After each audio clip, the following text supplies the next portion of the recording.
E aí, criatura, beleza? Acentuação gráfica, regras especiais. Hoje a regra de número 8. E olha aí, ó, coloquei o asterisco.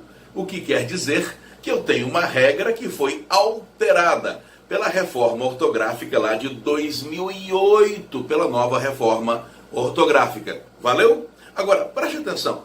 Acentos diferenciais. Eu sei que esse termo é meio estranho.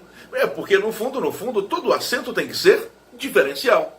Já que todo acento gráfico serve para impor uma diferença. Para que você pronuncie a palavra de um jeito e não de outro.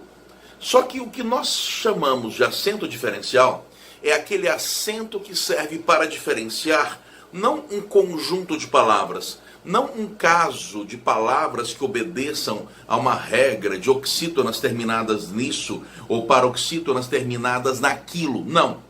O que nós chamamos de acento diferencial é aquele acento que serve para diferenciar uma palavra específica de uma outra palavra específica.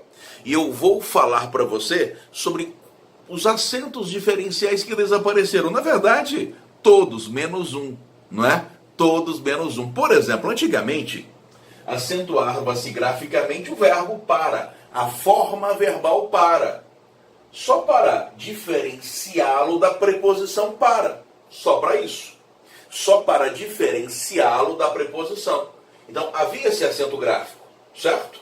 Não é uma questão de paroxítona terminada em A, não é uma regra, não. É essa forma verbal específica tinha um acento gráfico só para se diferenciar da preposição especificamente. Esse acento gráfico desapareceu. Não existe mais. E hoje você acaba tendo que diferenciar o para forma verbal do para preposição pelo contexto.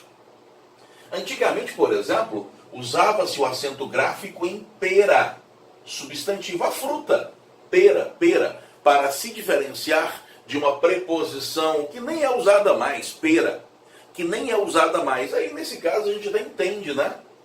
Poxa, você vai diferenciar o substantivo de uma preposição que nem é usada mais? Mais um caso, ó. Pelo, preposição mais artigo, de fui pelo caminho, não é? Pelo, de cabelo, pelo, substantivo, perdeu o acento gráfico, antigamente tinha esse acento gráfico circunflexo, perdeu. E a forma verbal pelo, de pelar, do verbo pelar. O povo da roça aí sabe do que eu estou falando. Pelar o porco, pelar o frango, pelar, pelo, eu pelo. Tinha um acento gráfico que perdeu também.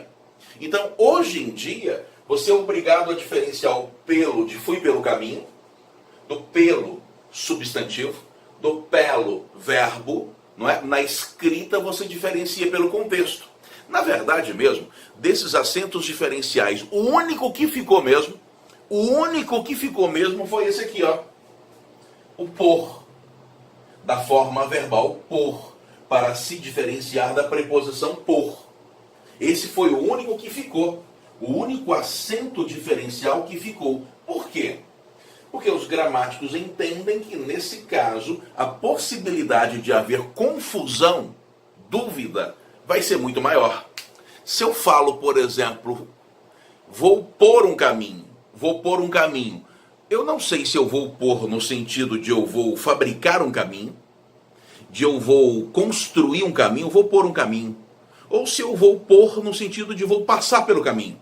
Não sei se é verbo ou se é preposição. Então, nesse caso, do verbo por e da preposição por, as possibilidades de confusão seriam muito maiores. Por isso, o único acento diferencial que ficou foi esse aqui, diferenciando o verbo da preposição. Beleza? Agora, só uma observação. Deve ter gente aí pensando o seguinte: ué, professor, mas lembra lá o tem?